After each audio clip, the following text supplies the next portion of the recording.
Do you see the differences between you and the other conservative intellectuals, such as Jordan Peterson, Dave Rubin, Sam Harris, and Dennis Prager? Well, I mean, each one of those, there's some differences. Right? If you look at the difference between me and Jordan is less a political commentator than he is sort of a philosopher. And so I agree with some of Jordan's philosophy, disagree with some of Jordan's philosophy, but he certainly has a sort of different audience and maybe a slightly broader audience for the kind of stuff that he pitches. Dave Rubin is somebody who was on the left. He is now considered on the right. And is sort of libertarian-minded, so we actually agree on a lot of politics, but our life stories are obviously very different. I'm much more socially conservative than he is, much more religious than Dave is. If you mentioned Sam Harris, so Sam, I would say, is more anti-woke than he is certainly conservative. He's voted Democrat consistently, voted against President Trump, for example. He and I share very little in the way of actual policy prescriptions. I think we just share a large-scale distaste for willingness by others to shut down conversation, although Sam seems to be somewhat more reticent to talk about that sort of stuff lately. So there are always differences between political commentators, for sure. Do you think that you being religious affects your policies that you want to adopt and you want to implement in American civil life? I'm not sure that my religious beliefs affect per se my policy prescriptions. I think that religious beliefs provide a fundamental bedrock for values, and values affect policy. So I would say it's a little more indirect than that. It's not like I keep kosher, therefore I want everybody in America to keep kosher, or I am a believer in a sexually traditional lifestyle, therefore I want everybody else to be a believer in a traditional sexual lifestyle, and therefore the government must step in. I actually don't think the government really has a place in either of those places, for example. But I do think that the root values that I hold that do draw from religion, personal responsibility, the ability of human beings to freely choose, the necessity of granting people freedom to practice their religion, the importance of social bounds and social norms outside of government, a lot of that does spring from the importance of religion in my life.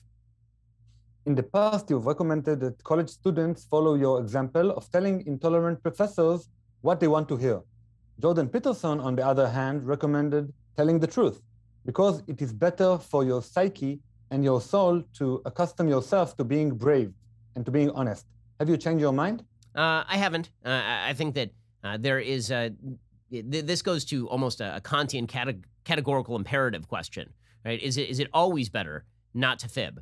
And so I'm not sure what Jordan would say to that. Is it always better in every situation not to fib? I mean, presumably Jordan would disagree and would say there are certain circumstances in which it is beneficial to lie to people who are bad, for example, right? The famous example with regard to Kant always suggested, of course, that you couldn't lie ever. So the famous counterexample is the Nazis at your door. There's a Jew in your attic. What do you say to the Nazi when he says, "Is there a Jew in your attic?" And so Kant presumably would say you'd have to tell the truth. I assume Jordan would not say the same.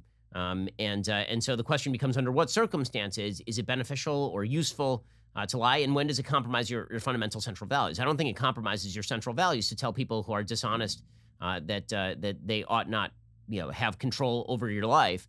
I think it is perfectly plausible to say that a professor who is not interested in hearing your genuine opinion and is actually testing your ability to regurgitate the information that he's given you, telling him what he wants to hear, which is exactly what he's looking for.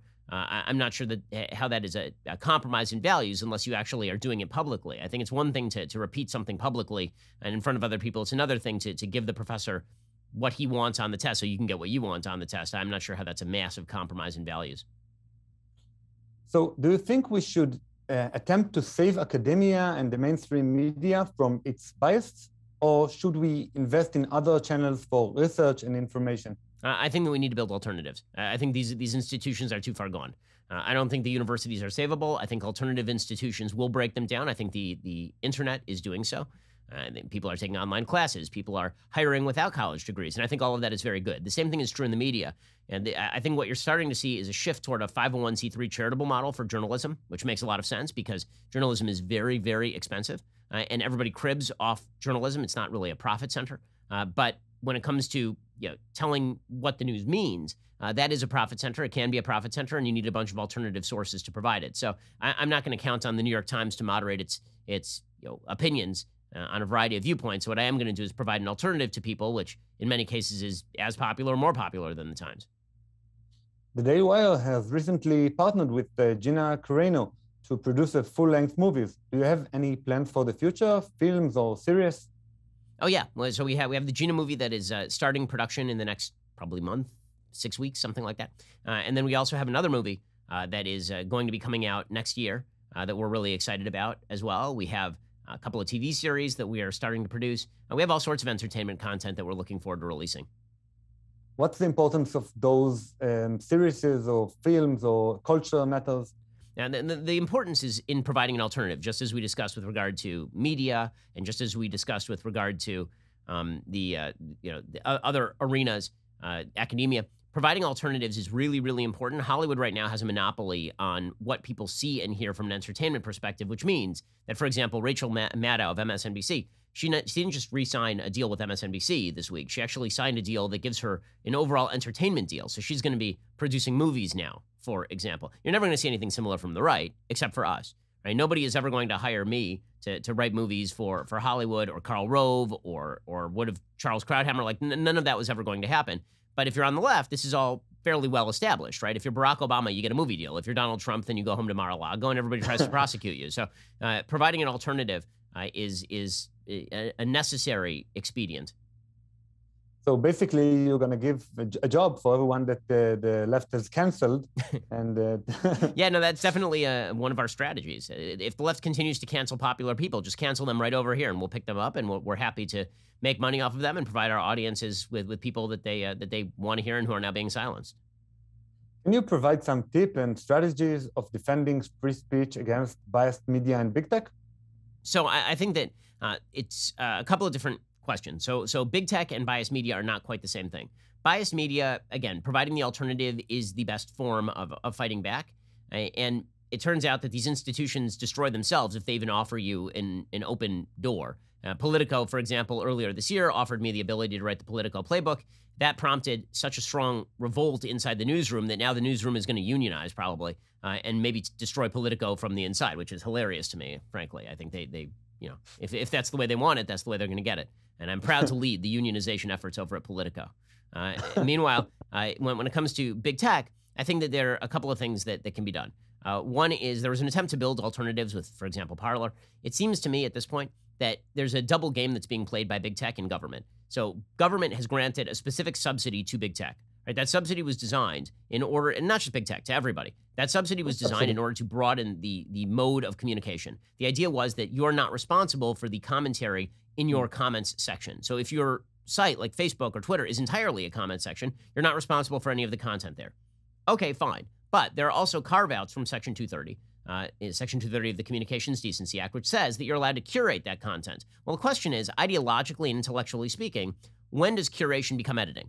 Right? Over at Daily Wire, we edit, right? We hire people, we fire people, we decide which articles we want to print. We don't print all the articles we receive, right? If that becomes the same sort of model over at Facebook or Twitter, not in terms of hiring and firing, but in terms of deciding what can go up and what can go down on the basis of politics, have they now violated the chief reason that Section 230 was created in the first place, which was to actually protect sites that wanted to get rid of, for example, pornographic material, but still wanted to have an open comment section? So the solution there is to get rid of the so-called catch-all language of Section 230. There's a catch-all provision of 230 that says you're allowed to remove material without incurring liability that is pornographic or obscene or abusive, and then it says, or otherwise objectionable. Just get rid of that phrase, otherwise objectionable, and now Facebook can't just get rid of things because it finds them politically offensive, and that would solve some of the problems. It would create liability for Facebook if, in fact, they did remove stuff on the basis of politics alone.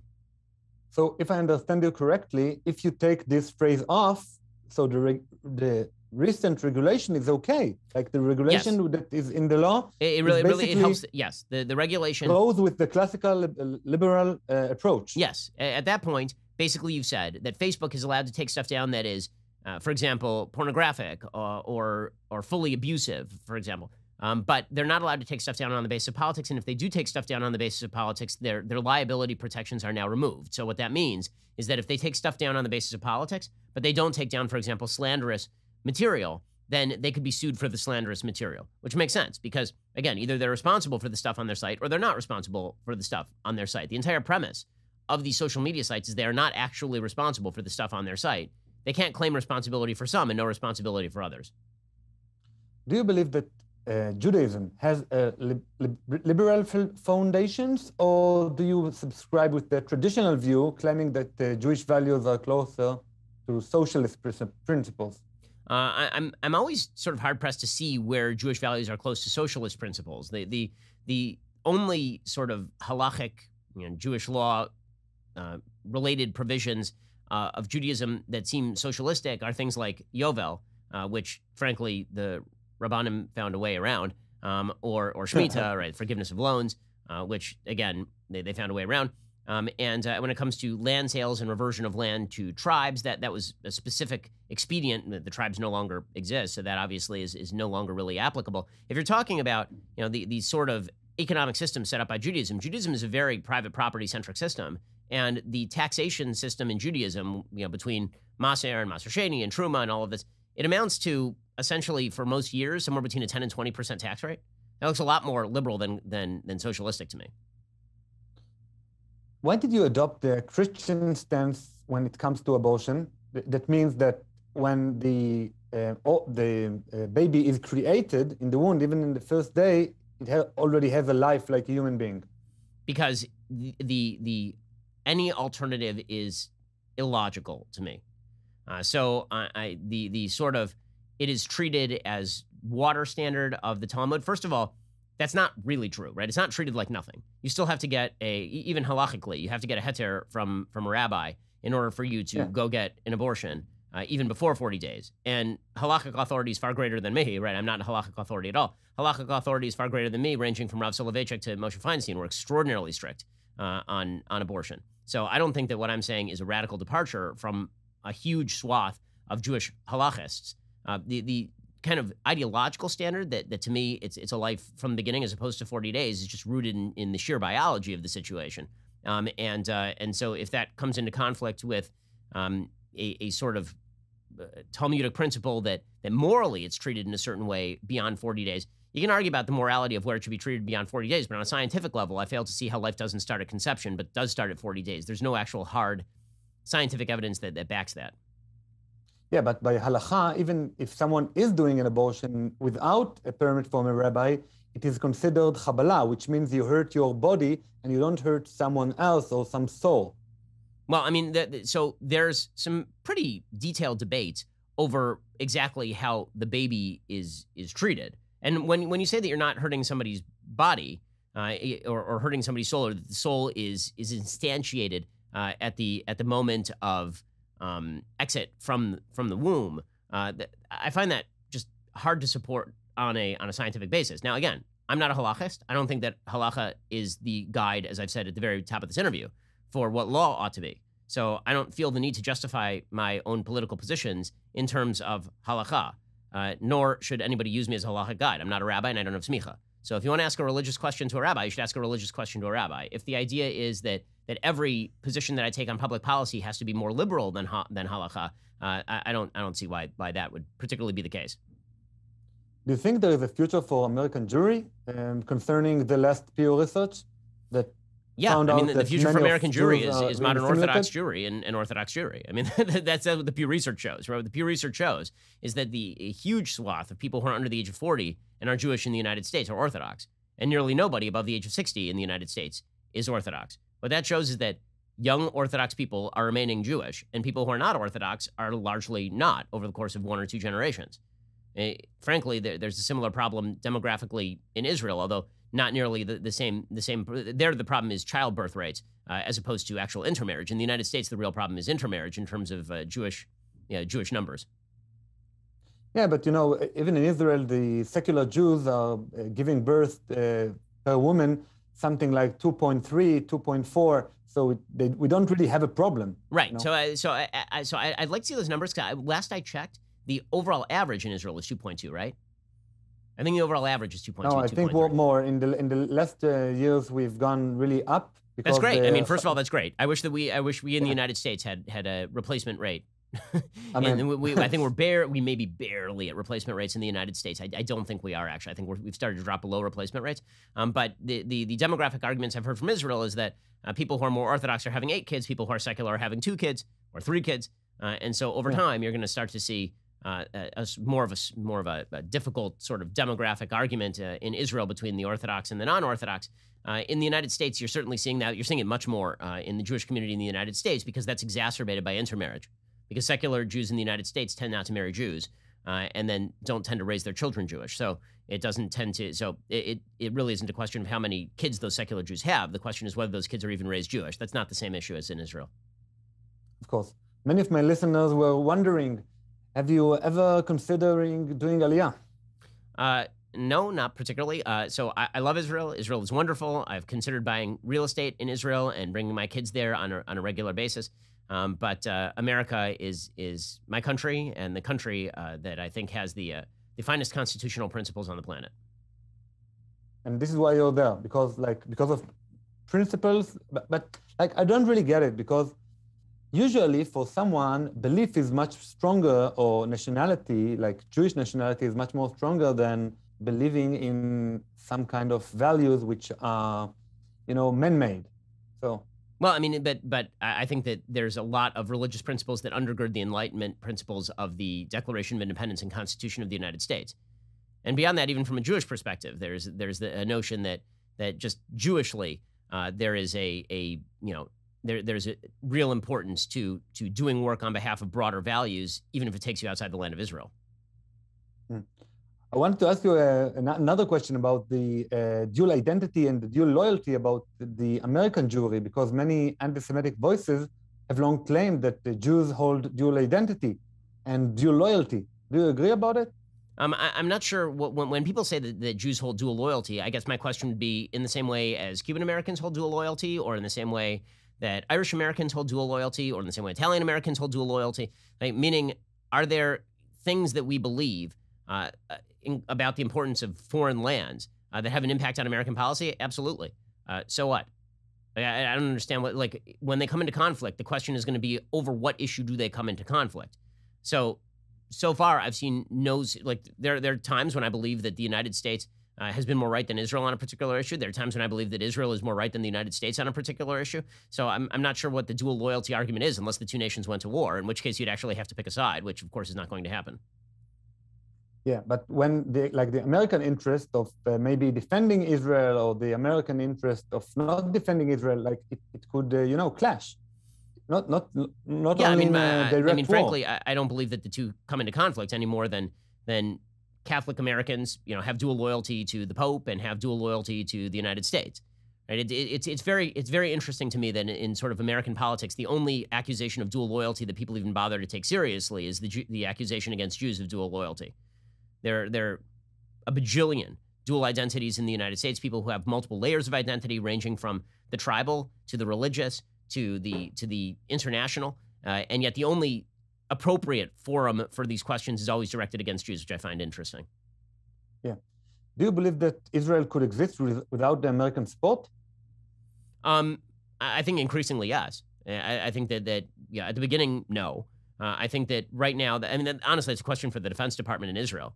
But as far as Israel's role in the world, as Israel has a more and more solid economy, as Israel provides more and more tech, as Israel becomes more and more self-reliant in terms of its own military capacity, the answer is going to be increasingly yes. And as an American, I'm rooting for it, and as a fan of Israel, I'm rooting for it.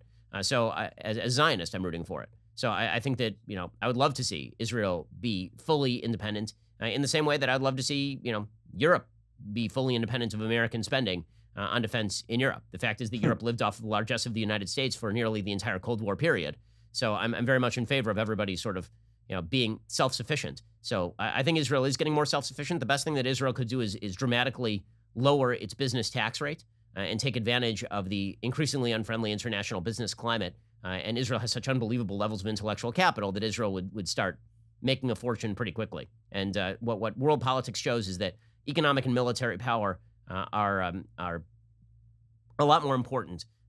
People tend to follow that much more than their supposed principles. Do you think that American Jews benefit from Israel's existence? And if so, how? I mean, of course, American Jews, I mean, I think Jews everywhere benefit from Israel's existence for a wide variety of reasons, including the fact that when things go bad, Jews have a place to go. That is an extraordinarily important thing, as we've seen from world history. Also, the aggression against Jews in foreign countries is, there's an actual body to push back against that.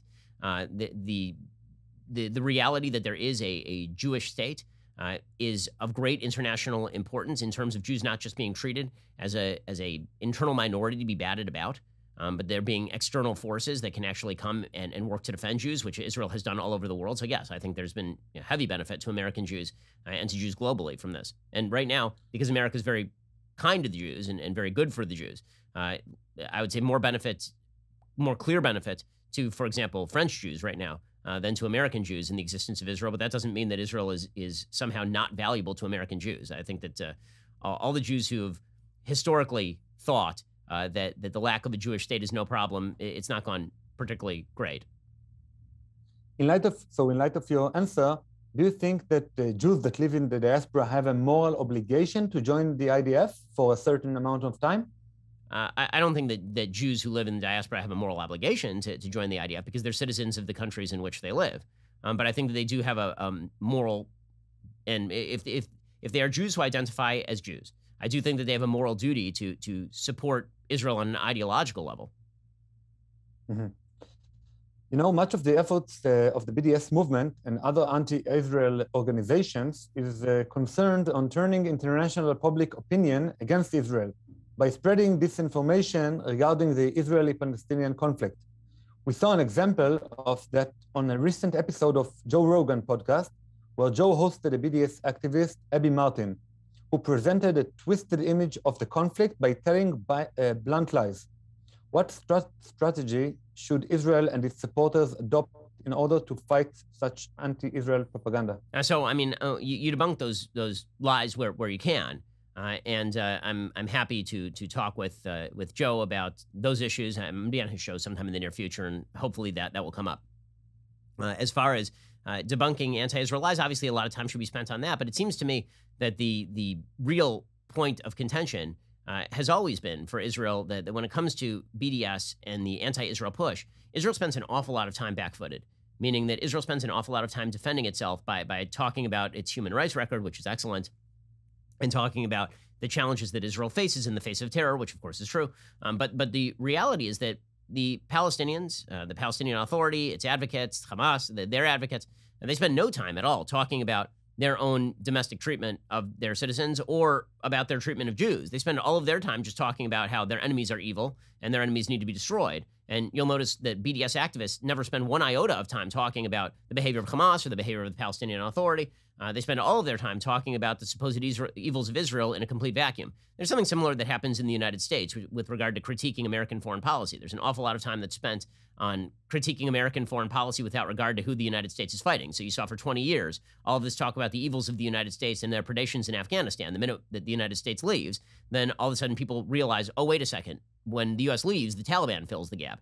Now, Israel needs to spend nearly all of its time doing what it has refused to do, really since Oslo, and that is tell the truth about Palestinian Authority, tell the truth about Hamas, tell the truth about Hezbollah, and spend an awful lot of time and resources informing the public about what it is that Israel faces. Because when people are given the full picture of the conflict, they're going to realize that, of course, Israel makes mistakes because every country makes mistakes. But they're also going to realize that Israel faces an implacable foe and a series of them that pose an existential threat to the state of Israel literally every day. And those people can never be allowed to gain additional power in the system. In fact, every time Israel has attempted to give these people power within the system, they've promptly, as in the case of the Gaza Strip, elected terrorist groups. So like in other fields, you are on the attack. Yeah, I mean, I think that being on the defensive is usually the first step toward losing. Yeah. What are your thoughts on Israel Defense Service law requiring mandatory conscription? Mandatory conscription without religious exemptions, you mean? Yeah, to an extent, you know, but in Israel, ultra-Orthodox Jews get to be exempt. Yes, I'm fully in favor of everybody who is an Israeli citizen paying taxes being given national service requirements. Do you have a solution for the Arab community in Israel, like that are not right now they are excluded of being drafted to the army? I mean, the solution would be some form of national service in the same way that there's a solution that's provided to, Haredim who prefer a national service. And if people don't wish to do the national service, then it seems to me that the loyalty to the state is in serious question. The United States still has people, you still have to register for selective service in the United States. And anybody is being drafted, or is just something that no, but if a draft were to kick in, you'd be subject to the draft. It's not as though you would be able to simply say, well, there are rare conscientious objectors in times of war in the United States, but Israel's in a consistent state of war, so that's a bit of a different story. Yeah. One of the biggest issues we have in Israel is that a large chunk of the decision-making process is put in the hand of bureaucrats and unelected government officials. On occasion, they make decisions independent of elected politicians and the will of the people. They also invent complicated systems to elect themselves without outside intervention, allowing them freedom from accountability. What are your thoughts on this subject? I mean, we have the same problem in the United States, and it's one of the great evils of bureaucratic systems. It should be ended forthwith. And unaccountable bureaucracies are the worst aspect of regulatory democracies. And they lead to dissatisfaction with the policy. They often lead to bad policy. They lead to regulatory capture by institutions that are outside the bureaucracy but work with the bureaucracy. And again, they are insulated from the feedback loop that democracy usually provides. I'm wholly against bureaucracies, whether you're talking about public health bureaucracies or whether you're talking about educational bureaucracies. Any sort of administrative bureaucracy that is unanswerable to the public is extraordinarily dangerous to democracy. It's really weird that America have gone this far because the American system is based on a system which the president is electing few thousand people to be the heads of the bureaucracies. So how did it happen in America? In Israel, we have a whole different system which the bureaucracies are staying in their place. So what happened to America? I mean, the story of what happened here really goes back to the beginning of the 20th century when Woodrow Wilson and Teddy Roosevelt basically decided that the administration of a central government was to be done by experts. And there started to be the creation of these executive agencies. Congress would create an executive branch agency, which would be permanently staffed by a group of bureaucratic experts. And then these agencies would be funded by Congress. The idea was that if Congress ever got too unhappy with the agency, it would defund that. But Congress is never in the business of defunding anything. Yeah. And that's particularly true of bureaucratic agencies, which are constantly granted more and more money, because here's the problem. Bureaucratic agencies intentionally are created in order to, as I say, insulate from the feedback loop. And also they are created in order to pander to particular populations.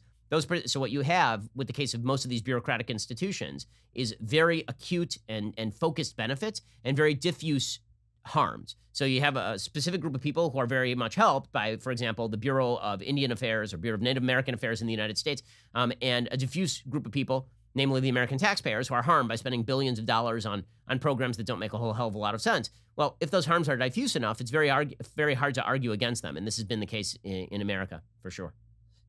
In interviews you gave for your recent book, The Authoritarian Moment, you gave an example of how the left forces the surrender of the center to the left. Let's say that a girl in a family becomes vegetarian and the mother cooks veggie for all the family. And then they have a neighborhood barbecue, and then the whole neighborhood is eating veggie because of one girl. So in your view, if we insist on our beliefs, we can affect those who are neutral to our side, since most people follow along rather than seriously study ideologies. But this solution doesn't necessarily work when the left controls power centers like academia, government bureaucracies, and teachers' union. Imagine what would the teachers' union do to a teacher, even if he has friends who are going with him, if he says something he shouldn't have been said by the politically correct. That's 100% right. I mean, there are certain institutions that are unfixable. I'm not talking about how you fix a teachers' union from the inside. Frankly, I'm for the abolition of teachers' unions. So I think that what you actually have to do in those particular cases is move to change the regulations surrounding the certification of unions. And there have been those sorts of moves inside the United States in a wide variety of states. And so I'm very much in favor of breaking the power of teachers' unions, which are essentially government-created monopolies. When you're talking about other institutions, basically there are three categories of institutions. Ones you don't have to worry about because they're neutral or conservative. Ones that have recently been made woke by the power of renormalization. And the third is institutions that are beyond repair, which just need to be completely wrecked. And I think that some of the institutions you're mentioning, teachers unions, for example, or you mentioned academia, I think it's very difficult to see how those institutions recover. You need to do it through competition, or if these are institutions that have been set up by special regulatory tools, you have to get rid of the actual regulatory tools. The left have much catchier slogans, appeals better to emotions, and think of itself as morally superior. Right-wing positions, on the other hand, require that the average person concentrate and actually study the history and the consequences of the left-wing dreams policy. Given that reality, do you think we can win? I think that we can win, but only if the left continues to be what it is clearly. And this is always the question. I don't think there's such a thing as permanently winning in politics. I think there's just, you win sometimes and you lose sometimes, and you hope that you win more than you lose. I think the idea of a sort of political utopia where everybody agrees on the same sort of issues and there's a certain sort of broad baseline agreement. In the absence of an existential threat, it's very difficult to accomplish. The United States right now has no existential threats. During the Soviet Union, we did have an existential threat, and we recognized it as an existential threat. And so there was a pretty broad-scale consensus on a certain hawkishness in foreign policy, a certain unwillingness to completely destroy our economy. And at the time, there was also some broad social consensus on the nature of family and the nature of what religious community should look like. A lot of that is dissipated, especially without that external threat. I think one of the things that I saw in Israel last time I visited is certainly greater unity than the first time I visited in 2001, or 2002, which was right after the first Intifada had begun. And the kind of marked shift in Israeli politics, wherein the vast majority of Israelis do have a sort of broad-based agreement on foreign policy, at least. And there's also been a market shift in terms of sort of free market economic thinking, at least on the right in Israel. I think a lot of that has been driven by existential threat and recognition of, as we say in the United States, what time it is. So I think that the United States has been living fat and happy for a while, and Joe Biden, I think, just removed his finger from the dike in terms of foreign policy. So we may get an existential threat sooner than we would like, unfortunately. Do you think that the progressives are winning in part because of universal right to vote? In the past, only those who had property could vote. Now, the pendulum has swung towards the voting for all, including those who are living on government support. Do you think that there is a place for limiting the right to vote in order to fight the left? I think it's a losing argument. I think that on an ideological level, there was always a baseline understanding in virtually every country that when you broaden suffrage in order to include people who are dependent on government largesse, they can vote themselves money, right? I mean, that has always been a serious, long-lasting problem and a subject of debate ranging from the United States to Great Britain. It was actually more of an issue in Great Britain than it was in the United States, because in the United States, it was so easy to obtain property because property was so widely available. We have an enormous country. But obviously, frankly, I think that genie is out of the bottle. It's not going back in the bottle. And so the question now is, how do you mobilize groups of voters against particular issues in order to put together a majority? But I mean, on an ideological level, of course, there's truth to the fact that if you have a bunch of people who are dependent on welfare voting, they're all going to vote for more welfare. And this is a serious problem, particularly in a parliamentary system like Israel, where you can have groups that are literally just set up in order to gain the benefits. And so they will ally with whomever grants them the benefits. That bodes ill for the future of economic prosperity in Israel, for sure. There may be, some moves that can be made in terms of lowering taxes, for example, in Israel, and cutting regulatory tape in Israel. But the social welfare state, which is really the giant burden in Israel and requires the taxes in the first place, that social welfare state is going to be very difficult to change or dismantle in any serious way, so long as Israel has entrenched parties that are rooted solely and specifically in welfare benefits. And many publics that are living on the public money. Yeah, I mean, listen, there's nothing new under the sun. There's a reason that Great Britain went into massive stagflation in the 1970s, and it was due to their massive social welfare state. Japan has been in economic stagnation for a decade and a half, 2 decades, because of the burdens of their social welfare state. Whereas countries that have reversed their social welfare states have seen over time increased prosperity and growth. And that includes Latin American countries like Chile, which is sort of the case in point of a country that reversed its own economic malaise. It moved all the way from communism toward a sort of free market capitalism in a lot of ways because of its move away from social welfare. Yeah, the difference between Chile and Israel is that Chile agreed to be helped by Milton Friedman, and when Milton Friedman came to Israel and he told Menachem Begin, you should do this, this, and this, he said, oh, but we can, the unions, they will fight back. Right. What policies do you think that could be implemented to help to slow down the moral decline that progressivism caused in the West? So I think there is sort of I think there's going to be reality that kicks in at a certain point. And I think, frankly, you're already starting to see reality kick in. Just demographically speaking, the fact is that progressivism is a philosophy that does not tend to generate healthy families and children. And the notion that all sexual activity is morally equivalent or utilitarian is obviously not true. And not only is it not true, it has some pretty significant downstream effects demographically speaking. When the only people who are having kids in your society, as in the United States, are people who are religious, 2 generations from now, that bespeaks of a population that probably will be slightly more religious, actually, not anti-religious than what you see today.